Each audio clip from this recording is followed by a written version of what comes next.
જીભ થોડો લેખમાં રાખો ને લપલપ ઓછું કરો. આ ઘર સંસાર એમને ન ચાલે. તો તમારો કેમ ન ચાલી ગયો?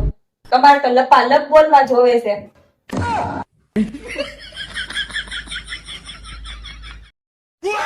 ઉર્વશી, બેટા સીઝનની છેલ્લી કેરી છે તો તમે ખાશો ને? ના મમ્મી, મારે નથી ખાવી. હા, પણ તમે કેરી થોડા ખાઓ, તમે તો ખાલી મારું મગજ જ ખાઓ.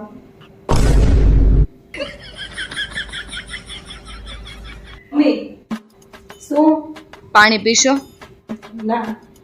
તમે થોડા પાણી પીવો, તમે તો મારું લોહી જ પીવો.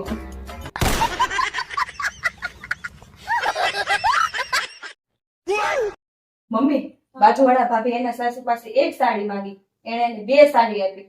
એવું? તો તમે એક સાડી માંગો, હું 2 સાડી દઉં. બેસી જાઓ.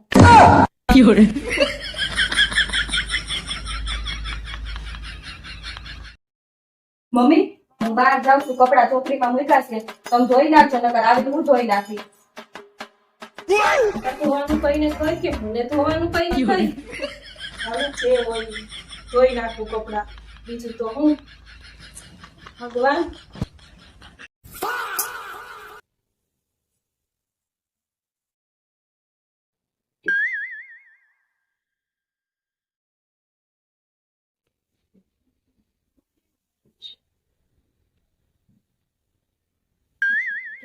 બેટા ઉર્વશી, અહીંયા આવો ની બેટા. મને આમાં ખાંડનો ડબ્બો નથી મળતો. તમે ખાંડ ક્યાં મૂકી છે? ખાંડ શેમાં છે? હા, જાઓ તમે આરામ કરો હવે.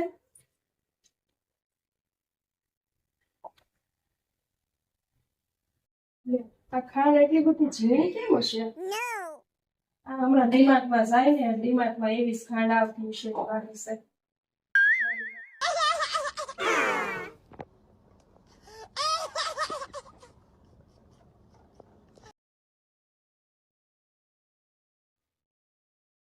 લે, ચા તો ફાટી ગઈ. આ ડીમાર્ટની ખાંડ જ સારી. એવી છે ખાંડ. બેટા ઉર્વશી, ઉર્વશી બેટા.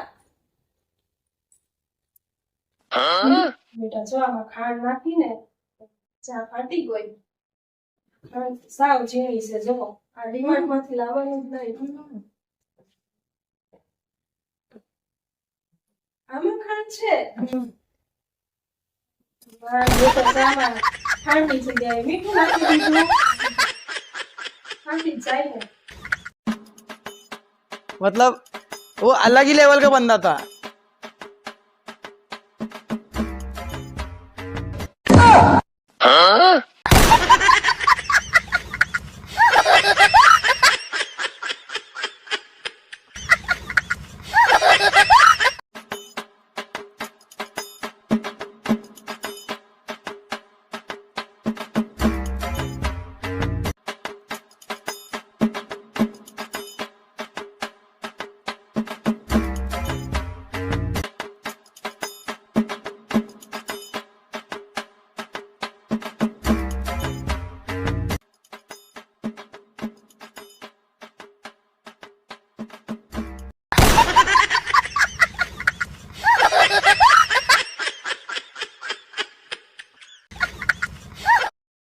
મમ્મી, કાળી મિર્ચ 600 રૂપિયા કિલો છે, તો એ ધોઈએ તો શું ભાવ જ?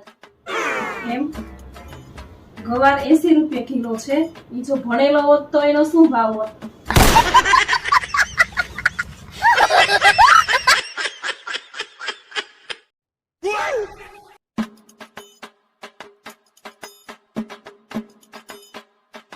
ઉર્વશી, તમે ક્યારે ખુશ હો? હું જયારે મારે પિયર જાઉં ને ત્યારે ખુશ હોય. બેટા, અહીંની વાત કરું છું. તમે જ્યારે અહીંયા આપણી ઘરે હો ત્યારે ક્યારે ખુશ હો? અહીંયા મમ્મી જયારે તમે પિયર જાવ ત્યારે.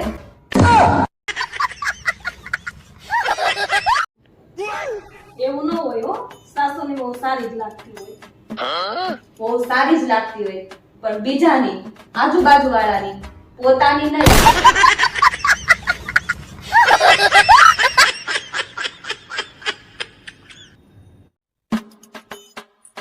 બેટા ઉભા થયા શું તો લીધું